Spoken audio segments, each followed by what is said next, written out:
Então, tá bom. Então, vamos lá. Vamos à palavra de Deus. E hoje a tarefa está comigo. Nosso pastor está pregando na igreja Lírio dos Vales hoje à noite, a convite da pastora Naira. Então, em virtude disso, a tarefa da pregação da palavra foi passada para mim. Certamente tem muitas pessoas que estão nos visitando aqui, né? Você talvez não esteja aqui todo final de semana e por isso você não sabe o que está acontecendo, qual é o assunto que nós estamos tratando, o tema que nós estamos abordando.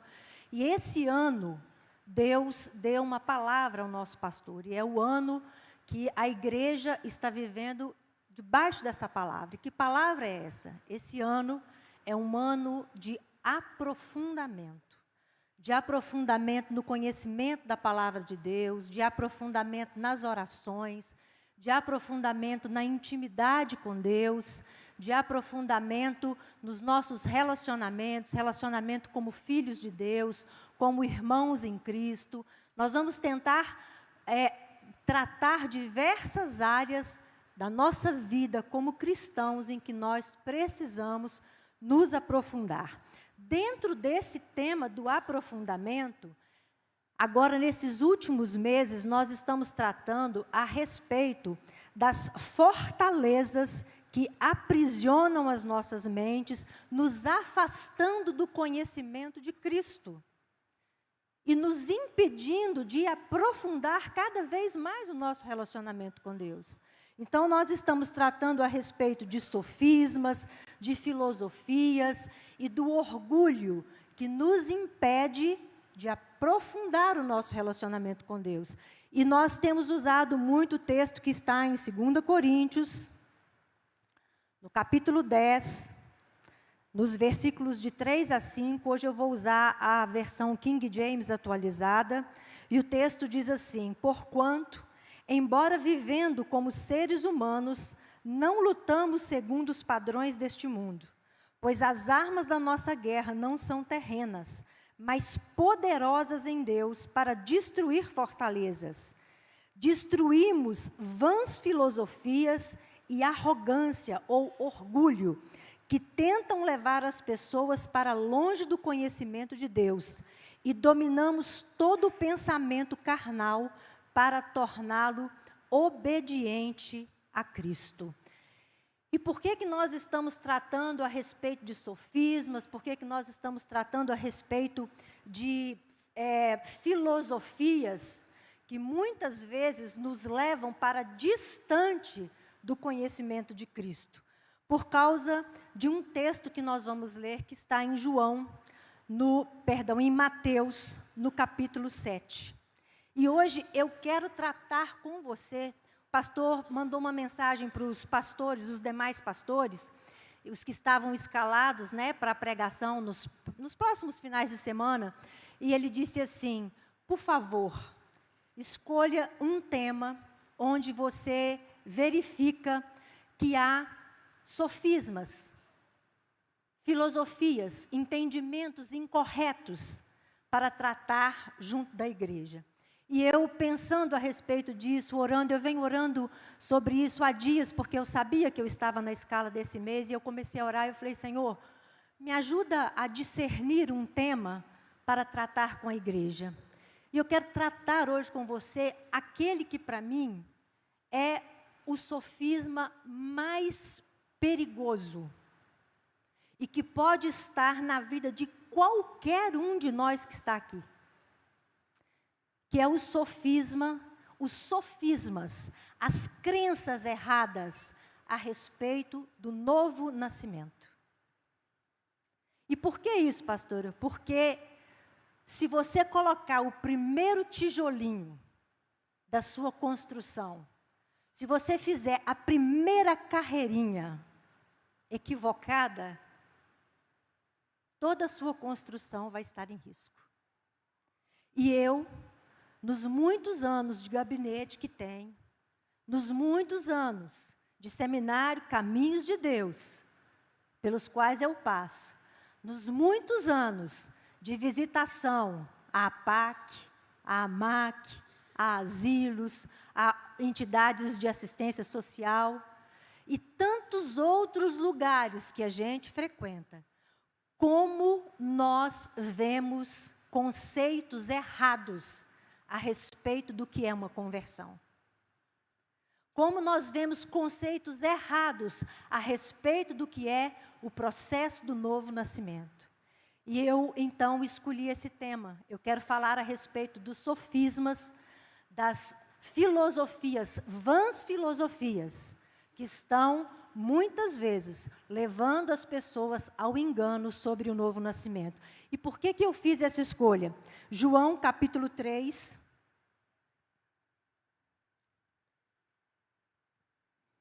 João, capítulo 3.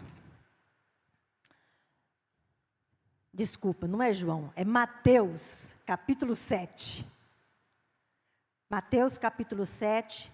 Eu vou ler dos versos 15 a 23 para você ter uma noção da seriedade do que é ter um sofisma a respeito do novo nascimento. Jesus diz assim: acautelai-vos quanto aos falsos profetas. Eles se aproximam de vós disfarçados de ovelhas, mas no seu íntimo são como lobos devoradores. Pelos seus frutos os conhecereis. É possível alguém colher uvas de um espinheiro ou figos das ervas daninhas?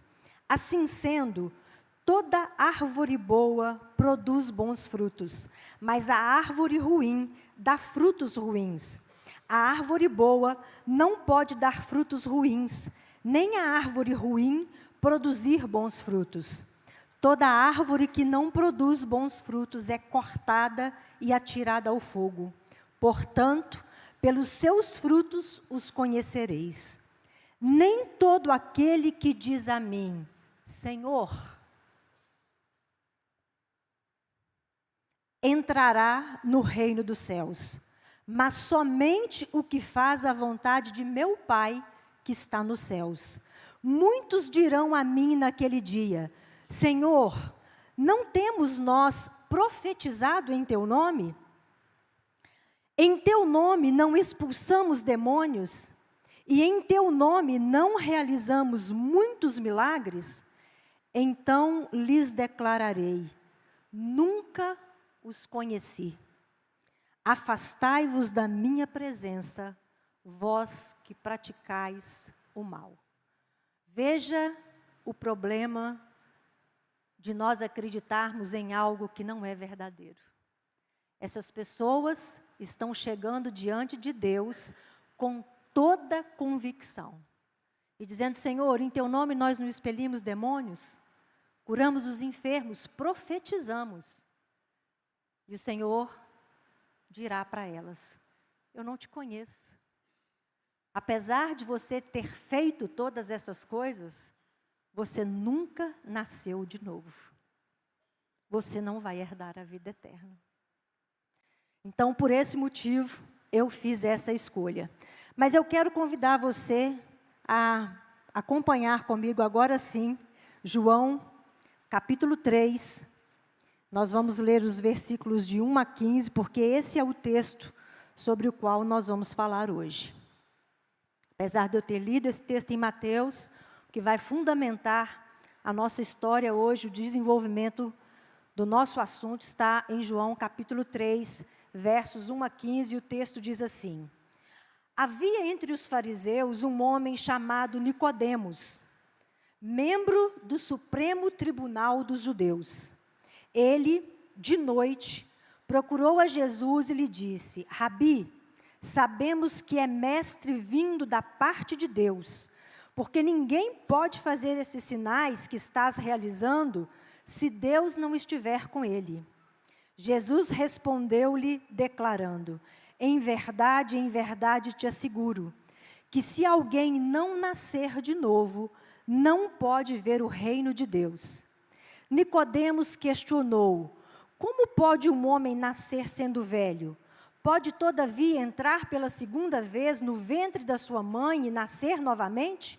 Arrazoou Jesus, em verdade te asseguro, quem não nascer da água e do Espírito não pode entrar no reino de Deus.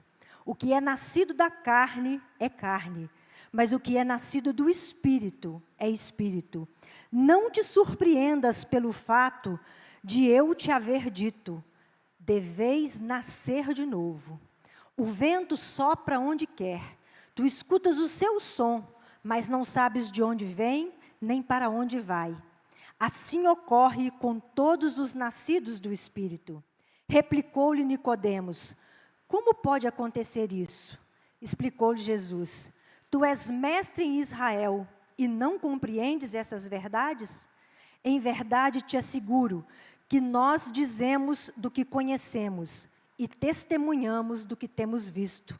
Contudo, não acolheis o nosso testemunho. Se falando de assuntos da terra não credes, como crereis se vos falar de assuntos celestiais? Ninguém jamais subiu ao céu, a não ser aquele que veio do céu, o Filho do homem que está no céu. Assim como Moisés levantou a serpente no deserto, desse mesmo modo é necessário que o Filho do homem seja levantado, para que todo aquele que nele crê não pereça, mas tenha a vida eterna.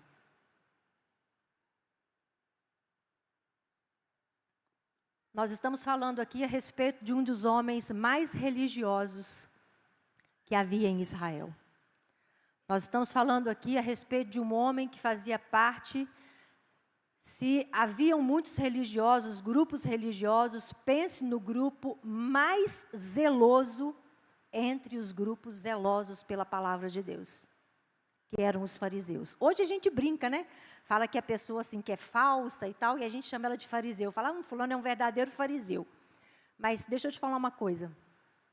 Quando o grupo dos fariseus, que era um grupo político, foi criado, ele foi criado por homens que tinham a melhor das intenções. Era justamente homens que perceberam que a palavra de Deus estava sendo distorcida, o cuidado com a palavra de Deus estava sendo distorcido. E eles queriam ser zelosos com a palavra de Deus. E por isso eles criaram esse grupo, que era um partido político. Então Jesus estava conversando com um homem que não era qualquer homem.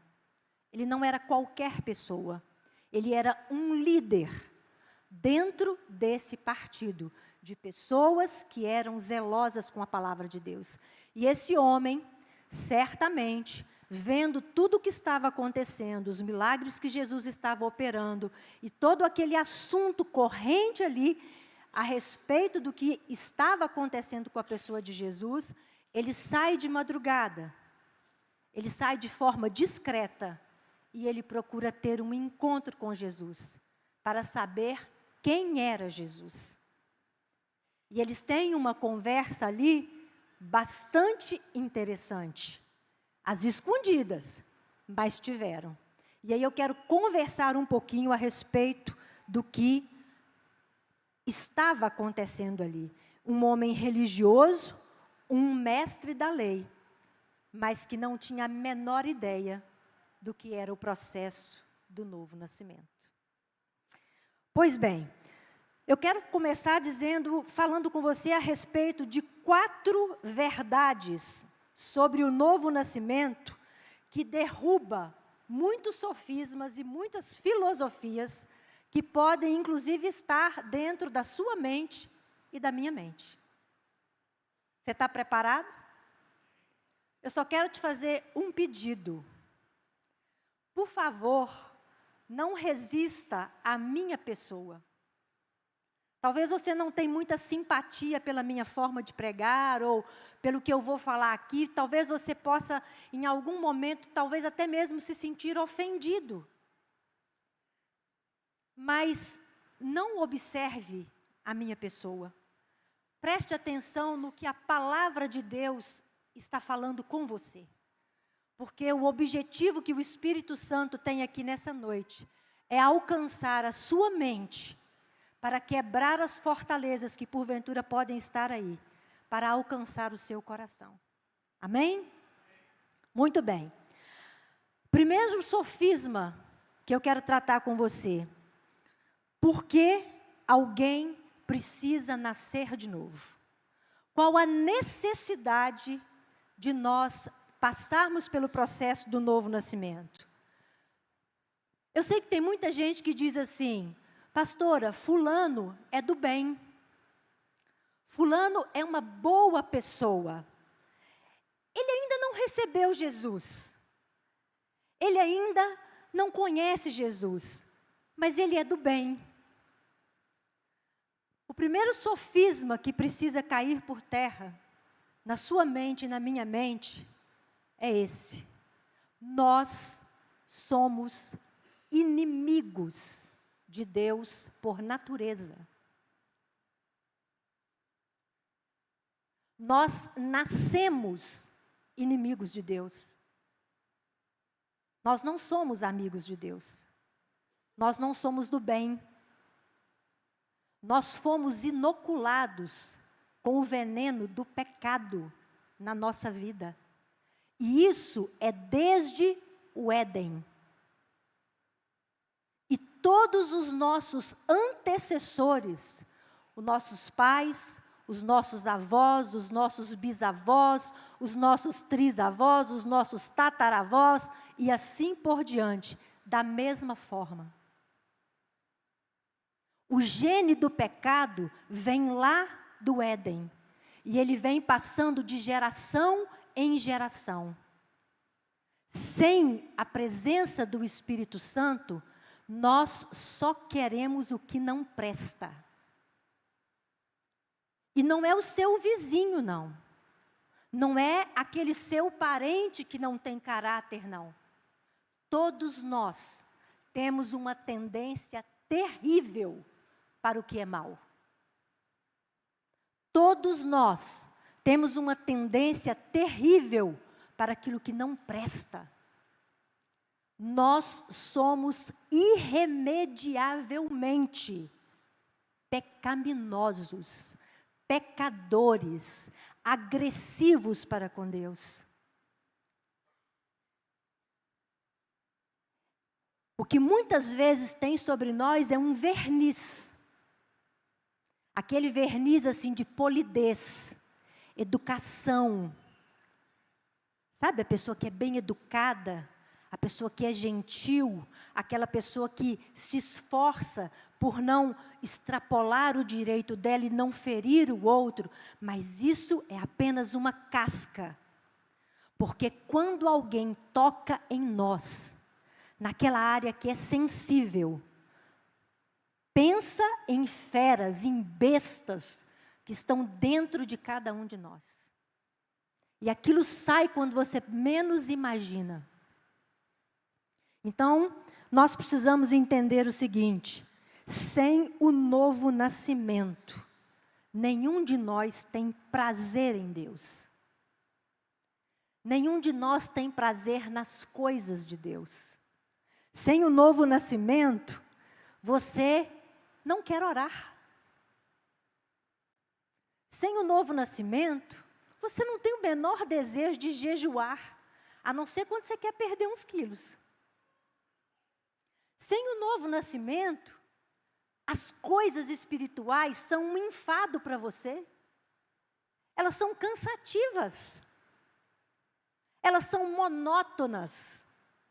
Pensa alguém pensar a respeito do céu e pensar numa eternidade sem festa, sem bagunça, sem pó, sem uma cervejinha, sem um baseado, sem sexo, sem comida, sem chocolate.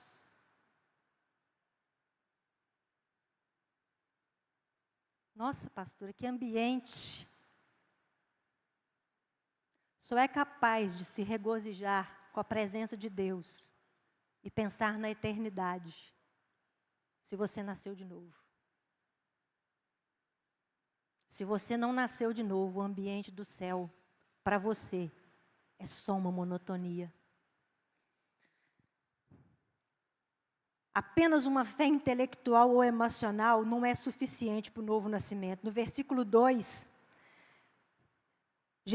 Jesus ali com Nicodemos, né, acontece o seguinte: ele de noite procurou a Jesus e lhe disse: Rabi, sabemos que é mestre vindo da parte de Deus, porque ninguém pode fazer esses sinais que estás fazendo, que estás realizando, se Deus não estiver com ele.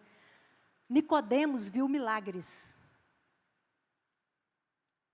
Nicodemos certamente vivenciou milagres. O que te aproximou da presença do Senhor? O que te trouxe aqui nessa noite? Muitas pessoas estão se aproximando de Jesus por causa dos milagres. Ela procura a igreja porque ela quer que o casamento dela seja restaurado. Ela procura a igreja porque ela quer que o filho dela seja transformado. Então a escola não dá jeito na criança, o psiquiatra não dá jeito na criança, o psicólogo não dá jeito na criança, o pai não dá jeito na criança. Vão levar para a igreja? Quem sabe alguém dá jeito nessa criança? A pessoa às vezes quer um casamento, então ela vem para a igreja. A pessoa está com a vida financeira toda bagunçada, então ela pensa: Jesus pode dar jeito na minha vida? Ela está com síndrome do pânico, ela está em depressão, ela está estéril, ela não consegue engravidar, então ela vem para a igreja. Gente, Jesus expelia os demônios, curava os enfermos, fazia das mulheres estéreis mãe de filhos. Jesus transforma, Jesus liberta, Jesus cura, Jesus faz milagres. E muitos milagres. Mas deixa eu te falar uma coisa: apenas ter essa experiência de milagre com Jesus não é suficiente. Viver um milagre com Jesus não significa nascer de novo. Nicodemos era um homem que estava cercado de milagres. E Nicodemos não havia passado pelo processo do novo nascimento. Inclusive, experimentar um grande milagre na sua vida não significa que você nasceu de novo. Nós já oramos por pessoas que Deus trouxe elas da morte. Da morte. Pessoas que os médicos disseram: vocês vão entrar para orar e já vai lá fora e consola a família, porque daqui a pouco nós vamos desligar os aparelhos. E essas pessoas saíram da UTI e nunca passaram pelo processo do novo nascimento. Entende? Muito bem. Qual é a natureza do novo nascimento? O que é o novo nascimento? Bom, para dizer o que é o novo nascimento, vou começar falando de coisas que não é, tá bom? Primeira coisa, o novo nascimento não é ser bem-sucedido financeiramente.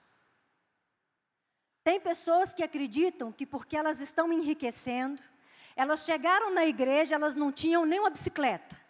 E agora elas têm um carro. Ah, então eu sou de Jesus. Elas moravam numa tapera emprestado de um familiar. E agora elas compraram uma casa. Ah, não, então eu tenho a bênção de Deus, então eu fui alcançado. Jesus é o meu Salvador. Eu passei pelo novo nascimento. Quando eu cheguei, minha conta estava no vermelho. E bem lá no vermelho. Mas agora eu tenho para mim o suficiente, ainda tenho para dar para as pessoas, eu tenho muito. Então, eu passei pelo novo nascimento. Deixa eu te falar uma coisa. Quando Jesus estava para ser preparado, o corpo dele estava para ser preparado, Nicodemos levou 34 quilos de produtos caríssimos para preparar o corpo de Jesus. Se tinha uma coisa que não faltava para Nicodemos, era dinheiro. Jesus não estava conversando com um homem qualquer. Jesus estava conversando com um homem rico. Agora, riqueza material é uma bênção? Claro. A Bíblia diz que a bênção de Deus enriquece e não acrescenta dores. Que é Deus quem dá ao homem forças para ele adquirir riqueza, é claro que diz. Mas riqueza não é sinônimo de novo nascimento. Então, o fato de você ser bem-sucedido financeiramente não significa que você vai herdar a vida eterna ou que você já tenha nascido de novo.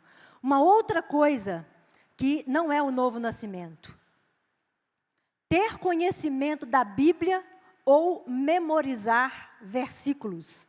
No versículo 10 desse texto de João 3, Jesus fala assim: tu és mestre em Israel e não compreendes essas verdades? Jesus não estava conversando com uma pessoa qualquer. Jesus estava conversando com um mestre. E sabe o que é um mestre? Era alguém que tinha dedicado anos e anos e anos de estudo às Escrituras. Era alguém que tinha profundo conhecimento das Escrituras. E se tem uma experiência que eu tenho, que eu acho muito interessante, é quando a gente vai visitar, por exemplo, um prostíbulo. E você começa a falar um versículo, e você está ali evangelizando uma prostituta ou um prostituto, e você começa a dizer: porque Deus amou o mundo, e ele continua: de tal maneira que deu o seu Filho unigênito, para que todo aquele que nele crê não pereça, mas tenha vida eterna. Aquela pessoa que está ali, completa o versículo. Aí você está evangelizando um preso, um encarcerado. E aí você diz assim: porque lá em João 8:32, e conhecereis a verdade, ele completa: e a verdade vos libertará.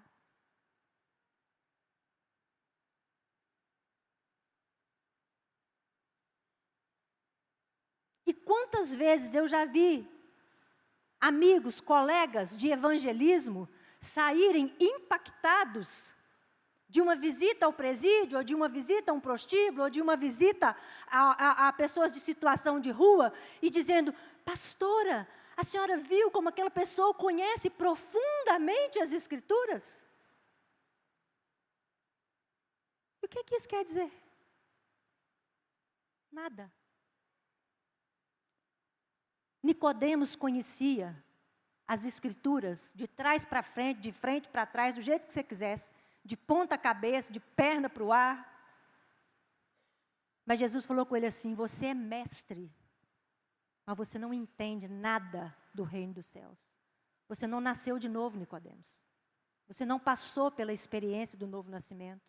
Você pode ser pastor, você pode ser bispo, você pode ser apóstolo, você pode ser profeta, você pode ser papa, você pode ser cardeal, você pode ser, sei lá, você pode ser líder de célula, você pode ser ministro do louvor, você pode ser daqueles irmãozinhos ou daquelas irmãzinhas que decora aqueles, o Salmo 119 todo, os Salmos todos, Provérbios todos, Eclesiastes, Mateus, sei lá, Apocalipse.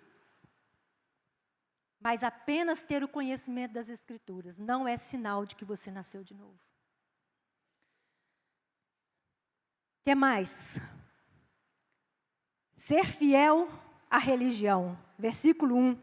Havia entre os fariseus um homem chamado Nicodemos, membro do Supremo Tribunal dos Judeus. Nicodemos não era um homem comum. Nicodemos era um homem religioso. Religioso, zeloso com a sua religião. Isso quer dizer que Nicodemos orava 3 vezes ao dia. Você ora 3 vezes ao dia? Nicodemos orava 3 vezes ao dia. Nicodemos jejuava 2 vezes por semana, pelo menos. Nicodemos era fiel. Toda reunião da sinagoga, ele estava presente, ele não faltava um culto. Nicodemos dava o dízimo até do que era produzido na horta da casa dele. Até das hortaliças, os fariseus davam o dízimo. Pensa numa pessoa zelosa com a religião. Mas Nicodemos não era salvo. Nicodemos não havia passado pelo novo nascimento. O novo nascimento também não é adquirido por herança. E aqui eu acredito que eu vou, inclusive, tocar num dos sofismas mais perigosos que nós encontramos no meio da igreja. Os fariseus tinham uma religião que passava de pai para filho. Inclusive os cargos, havia uma hereditariedade. Mas no reino dos céus, as coisas não funcionam assim. Deixa eu te falar uma coisa. Deus não tem neto. Deus não tem genro. Deus não tem nora.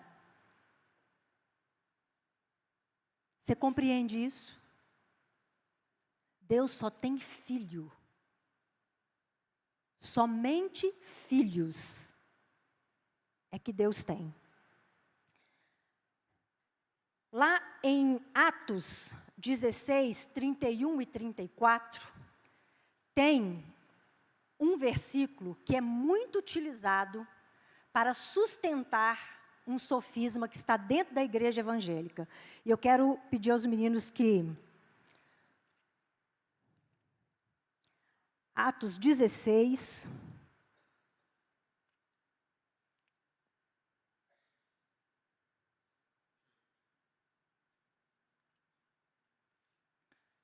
E eu vou ler com você o de 31 a 34, que diz assim: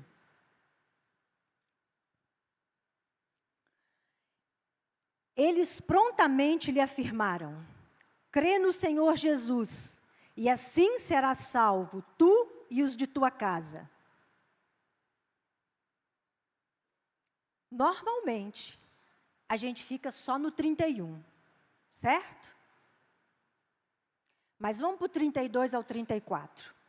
E lhe ministraram a palavra de Deus, bem como a todos de sua casa. Naquela mesma hora da noite, tomando-os consigo, lavou-lhes os ferimentos e logo foi batizado. Ele e todas as pessoas da sua casa.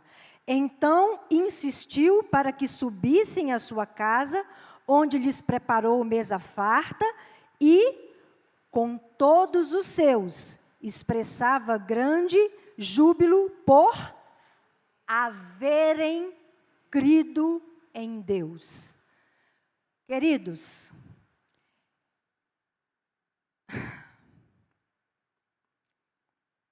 eu ouço muito essa frase. Eu tenho uma mãe que ora por mim. A minha esposa ora por mim. O meu marido ora por mim. A minha família ora por mim. Outra frase que eu ouço muito: eu sou nascido e criado no Evangelho.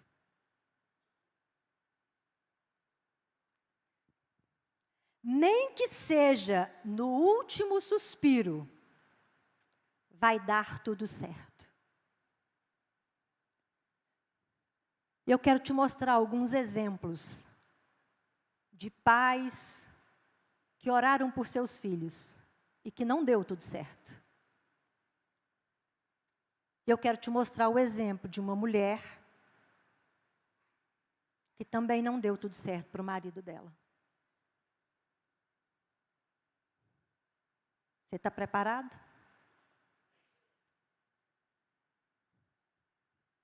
Arão orava por seus filhos. Seus 2 filhos foram mortos no altar enquanto ministravam ao Senhor. Por desobediência ao Senhor. Por rebelião contra o Senhor. Samuel encerrou o seu ministério e os seus filhos foram rejeitados por Deus e pela nação de Israel. E certamente não foi por falta de oração por parte de Samuel. Davi foi um homem conhecido por suas profundas orações a Deus. Só de forma violenta ele perdeu 3 filhos por rebelião. Aminon, que estuprou a própria irmã e foi morto pelo outro irmão, Absalão. Absalão, que se revoltou contra o próprio pai e foi morto por um terceiro. E o outro, eu esqueci o nome dele, que se revoltou contra Salomão.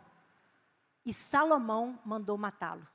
Ele era o mais velho, queria tomar o trono, e Davi tinha instituído Salomão como o seu herdeiro ao trono.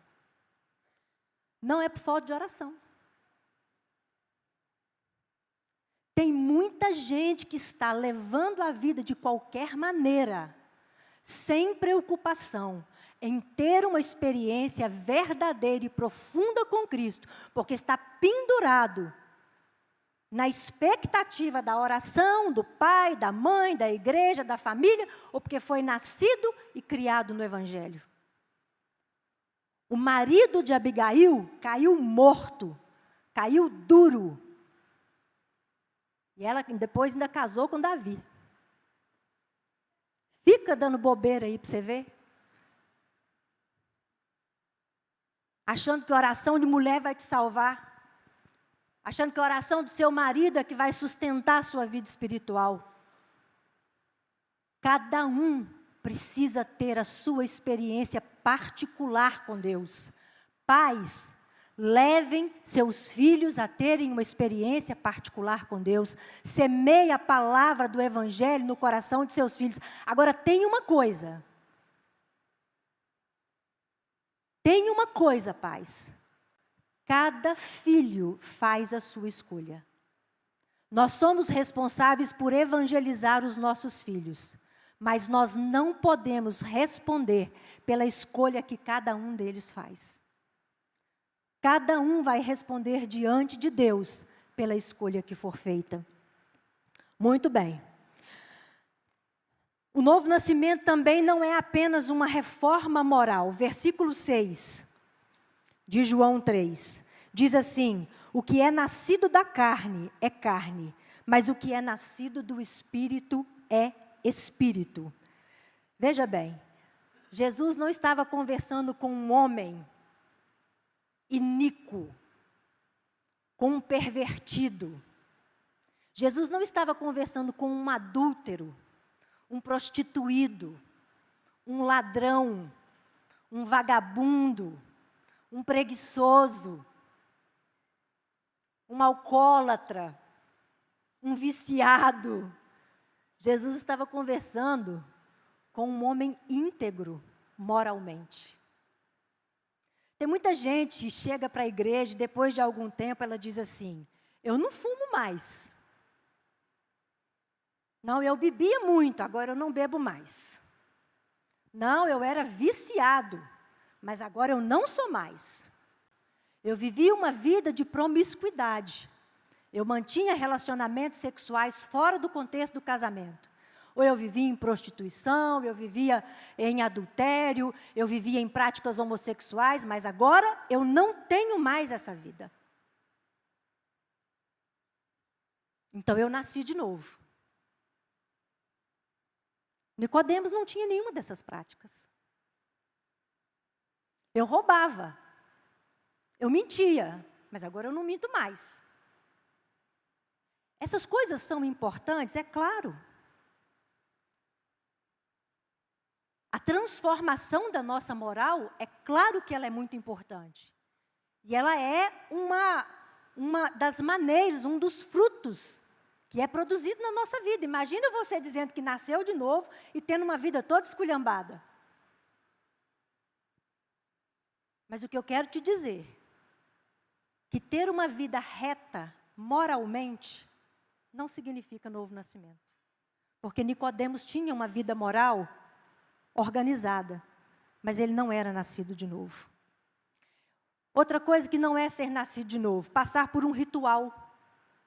E aqui muitas pessoas têm confundido o novo nascimento com isso. O primeiro deles, eu nasci de novo no dia 20 de janeiro de 1998, às 20 horas, quando eu estava naquele culto, e eu levantei a minha mão num apelo, e alguém fez a oração de confissão do pecador comigo.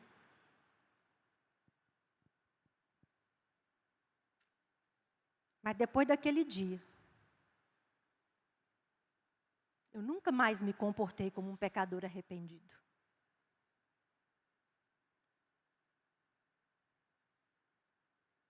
Tem pessoas que estão crendo, que passaram pelo novo nascimento, porque um dia levantaram a mão no apelo. Há pouco tempo atrás, nós estávamos assistindo a um congresso de pastores, igrejas evangélicas sérias, e eles conversavam sobre isso, a respeito dos apelos na igreja. E como é que os apelos na igreja estão fazendo com que as pessoas tenham um falso entendimento do que é nascer de novo. Elas vão ao apelo, elas recebem uma oração, de repente alguém bota uma faixa lá atrás e diz, bem-vindo à família de Deus. Ou, hoje você foi recebido no reino dos céus. Ou alguém diz, hoje você nasceu de novo. E aquela pessoa sai dali com aquela convicção de que ela nasceu de novo e que por causa disso, agora ela pode voltar e pode viver a velha vida que ela vivia. Porque ela foi ao apelo, ela levantou a mão e ela fez a oração do pecador arrependido. Então ela nasceu de novo. Isso é uma mentira. Isso é um engano. Nascer de novo não é passar por um ritual. Você quer ver outro engano? Eu fui batizado. Eu fui apresentado quando eu era criança. A minha mãe me apresentou no altar ao Senhor. Eu sou consagrado a Deus. A minha mãe recebeu uma profecia de que Deus tem um grande projeto na minha vida. Mas eu nunca me arrependi dos meus pecados. E eu estou seguro nessa profecia que entregaram para minha mãe no dia da minha apresentação, no altar. Estou acreditando plenamente que eu estou salvo.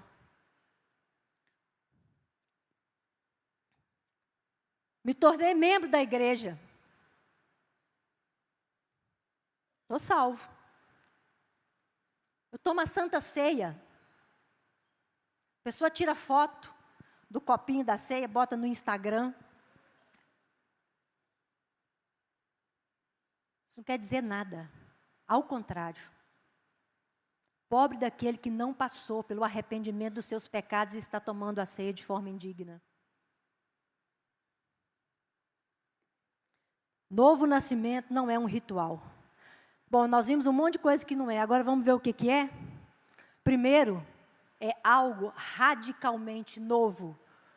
Por isso Jesus fala, você, Nicodemos, precisa nascer de novo.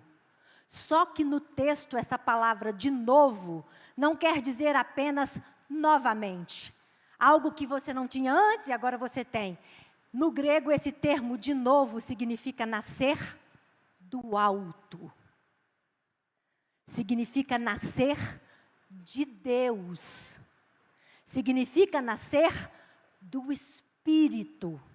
Por isso Jesus diz para ele, se você não nascer do alto, se você não nascer da água e do Espírito de Deus, você não pode herdar a vida eterna, porque aquele que é nascido de carne, é carne, e os que são nascidos de carne estão marcados, Nicodemos, pelo pecado que vem passando de geração do Éden até a nossa presente data.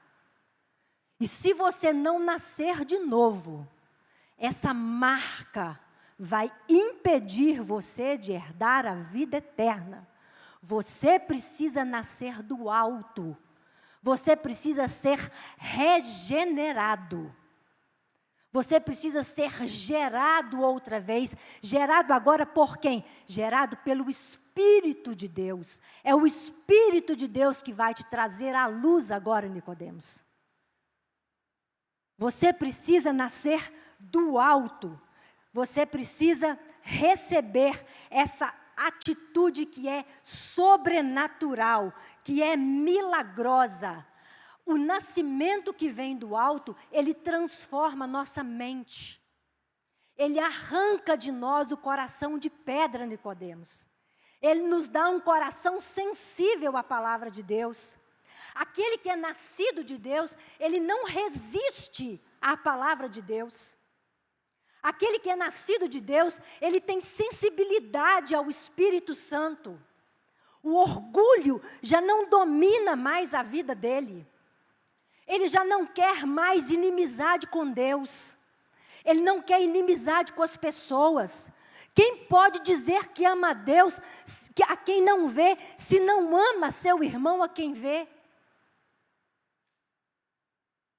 Quem diz que ama a Deus a quem não vê, e não ama seu irmão a quem vê, é mentiroso, e o amor de Deus não está nele. Nicodemos, aquele que é nascido de novo, ele tem uma nova vida dentro dele. Ele ama o congregar, ele ama estar junto com as pessoas, ele ama servir ao Senhor de todo o coração, ele ama. Ele ama, isso aqui para ele não é um enfado, não é uma canseira. A célula para ele não é uma canseira. Estar junto com as pessoas, ouvir as pessoas, evangelizar as pessoas, levar outros ao reino de Deus, não é para ele uma canseira. Não é uma obrigação, ele não faz só porque a mulher, se ele não for com a mulher fica a semana inteira brigado com ele. Se ela não acompanhar o marido fica de tromba uma semana. O filho vai porque tem obrigação, porque senão o pai não deixa sair no final de semana. Seu filho não nasceu de novo. Seu marido não nasceu de novo. A sua esposa não nasceu de novo. Porque a pessoa que nasceu de novo, ela ama as coisas do reino de Deus. Ela recebeu uma nova mente, um novo coração, um novo propósito, uma nova herança, uma nova esperança. Gente, o que é nascido de novo, ele não tem medo da morte.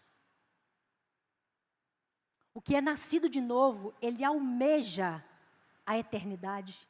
Ele sabe que a morte é apenas uma passagem pela qual o anjo do Senhor... Gente, esses dias eu estou fazendo um curso de teologia e eu estou estudando sobre os anjos. Ah, que coisa linda quando eu vi que o anjo que o Senhor envia para conduzir para a eternidade aqueles que morrem. Eu falei, eita Deus! Oh Senhor, já tenho um anjo, eu não vou passar por esse momento sozinha. Eu não preciso ter medo da morte. O anjo do Senhor vai me conduzir para a minha morada eterna, como eu louvei, como eu glorifiquei a Deus. Falei, Senhor, até esse momento que parecia ser um dos momentos mais desafiadores, o Senhor tornou isso em glória. Quem é nascido de novo não precisa ter medo da adversidade. Mas só se você nascer do alto, se você nascer do Espírito.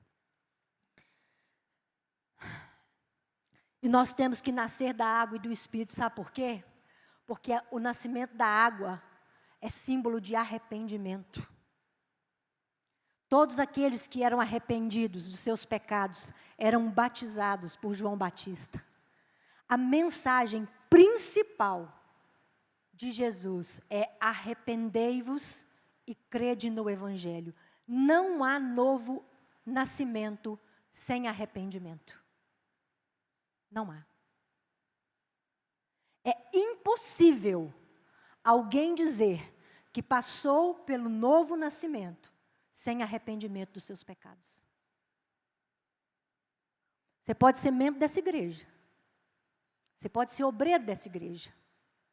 Você pode ser uma pessoa que tem um cargo, uma posição, um nome, um conceito das pessoas de fora, como Nicodemos tinha.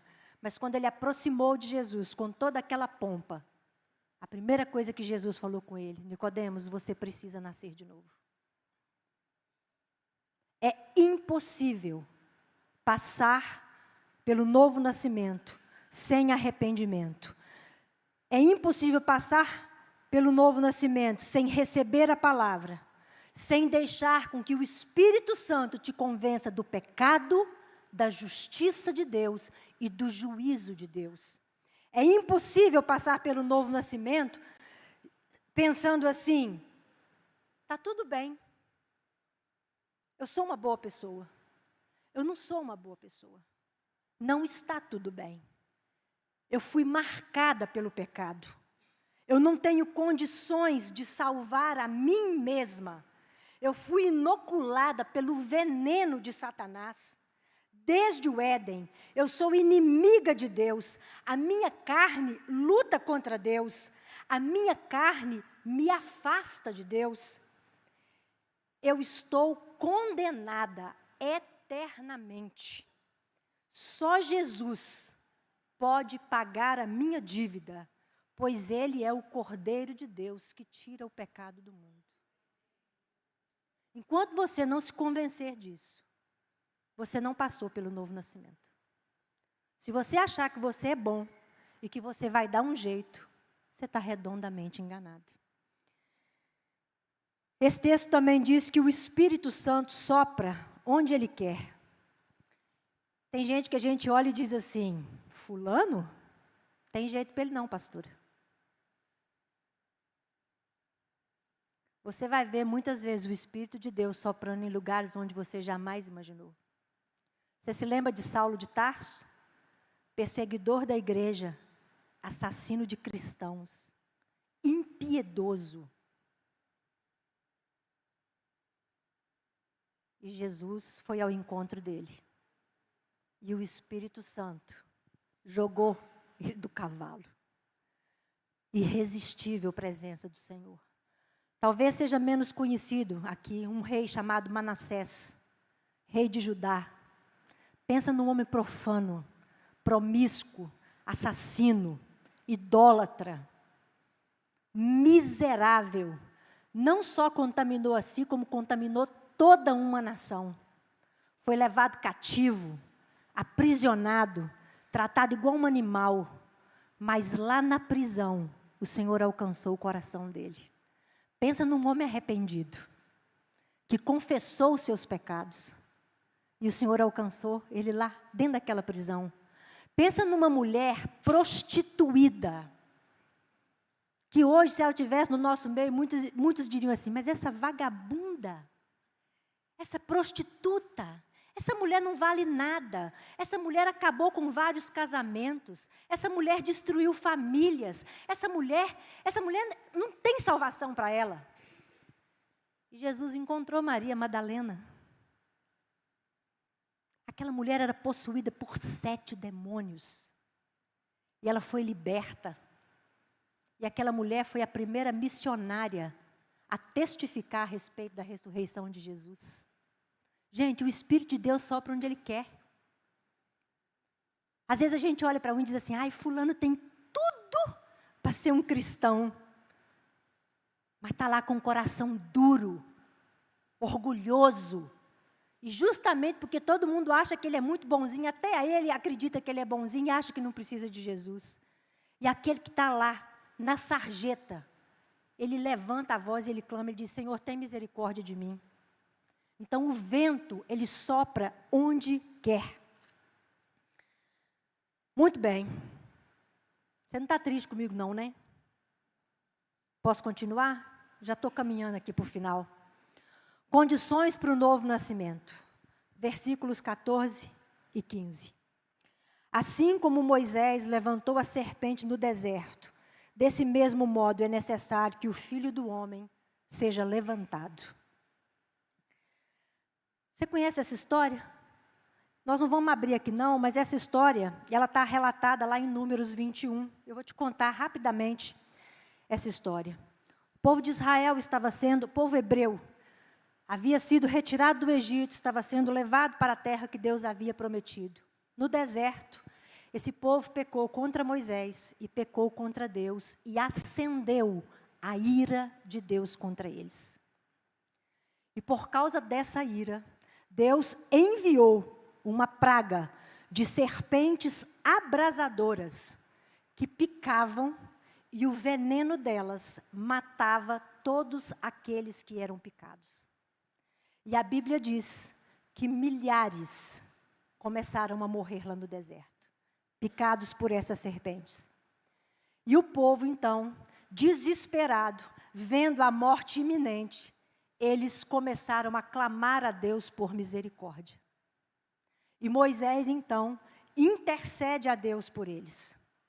E Deus dá a seguinte ordem para Moisés: Moisés, faça uma serpente de bronze, ponha essa serpente numa haste e levante essa serpente. Ponha essa serpente assim, ó, num alto. E todo aquele que for picado e olhar para a serpente será curado. E assim Moisés fez a serpente, levantou a serpente na haste. E quando aquelas pessoas eram picadas pelas serpentes abrasadoras, elas olhavam para aquela serpente que estava lá. O nome dela era Neustã. E elas eram curadas. Bom, esquisito, né? Falar sobre isso, porque, em tese, historicamente, a serpente, ela é um símbolo de Satanás, não é isso?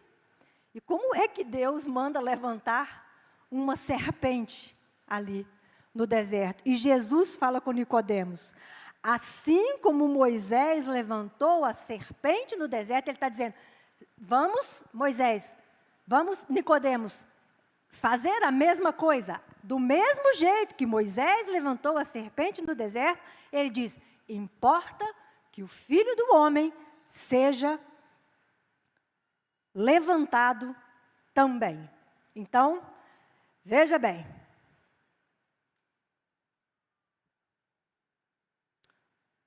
Quando Jesus é levantado lá naquela cruz, a Bíblia diz que ali houve um evento tão espetacular, tão fora do comum, como nunca houve igual.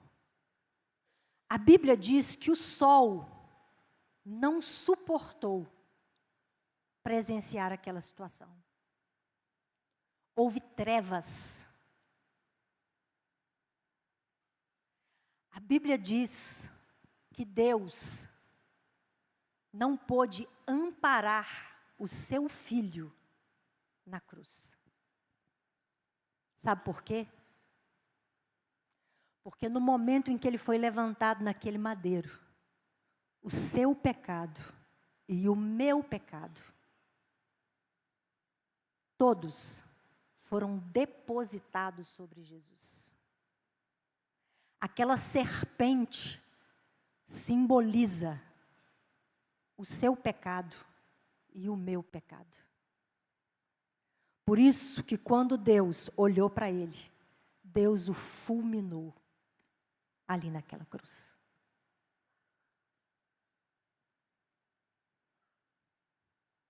O que os olhos de Deus viram ali naquele momento foi a serpente. Foram os nossos pecados.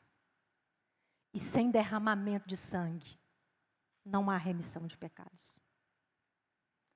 Por isso, um inocente precisou pagar a sua dívida e a minha dívida. Porque Ele é o Cordeiro de Deus que tira o pecado do mundo. E enquanto você e eu não reconhecermos que nós precisamos de Jesus, nenhum de nós vai passar pelo novo nascimento.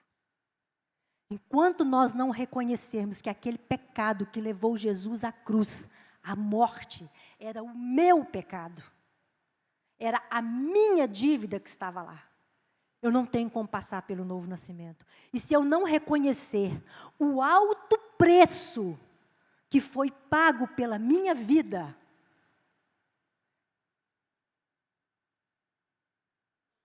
eu não vou desistir de viver a minha própria vida. Eu não vou me incomodar com alguns pecados de estimação que eu carrego, porque eu não sei quanto custou.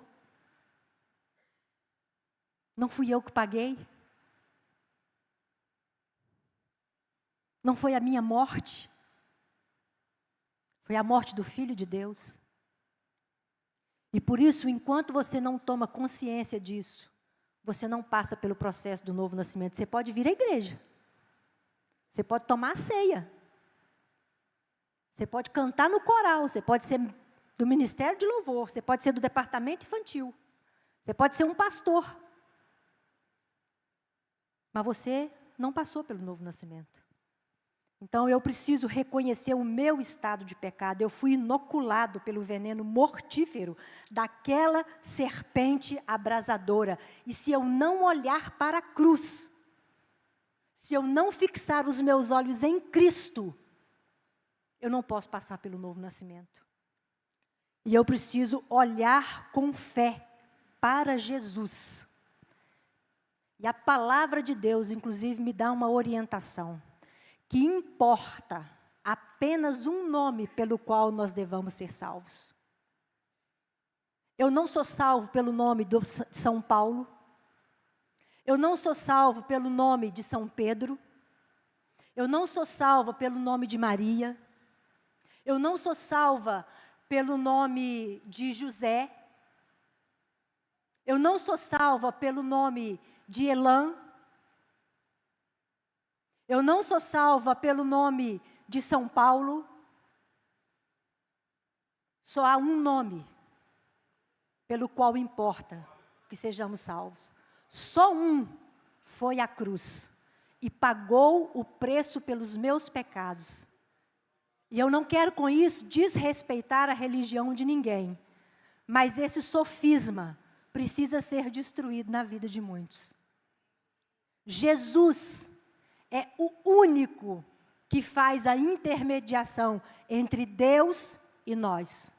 Há somente um mediador entre Deus e os homens, Cristo Jesus, porque só Ele pagou o preço pelos meus pecados. Mas tem uma coisa, Jesus é suficiente.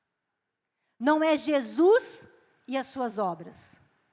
Não é Jesus e o seu esforço. Não é Jesus e a sua religião. Não é Jesus e o seu trabalho para Deus. É Jesus.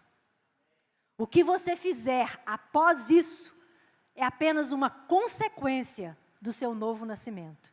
Mas a obra de Cristo foi suficiente para salvar você. Então não deixe Satanás roubar de você a convicção da sua salvação. Ainda que em algum momento você tenha algum percalço, que você peque contra Deus, que você, enfim, desobedeça ao Senhor, arrependa-se imediatamente. E diga, Senhor, perdoa o meu pecado. Eu não quero estar em desobediência com o Senhor, porque o Senhor pagou um alto preço pela minha vida. Resultado do novo nascimento. A gente não leu, mas vamos ler agora, verso 16. Resultado de tudo isso que nós falamos aqui.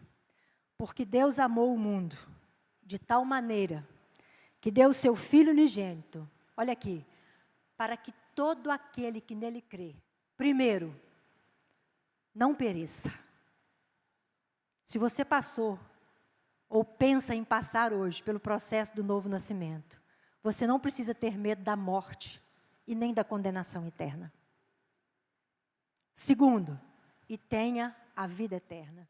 Você pode adquirir hoje a convicção de que os seus pecados foram perdoados, de que a sua dívida foi paga e que você tem, sim, direito por herança à vida eterna.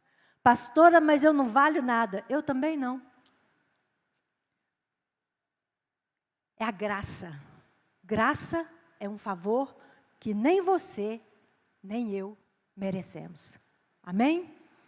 Amém. Fundamentados nesse entendimento da palavra de Deus, você pode ter a experiência hoje de um novo nascimento. Eu quero convidar você a curvar a sua cabeça.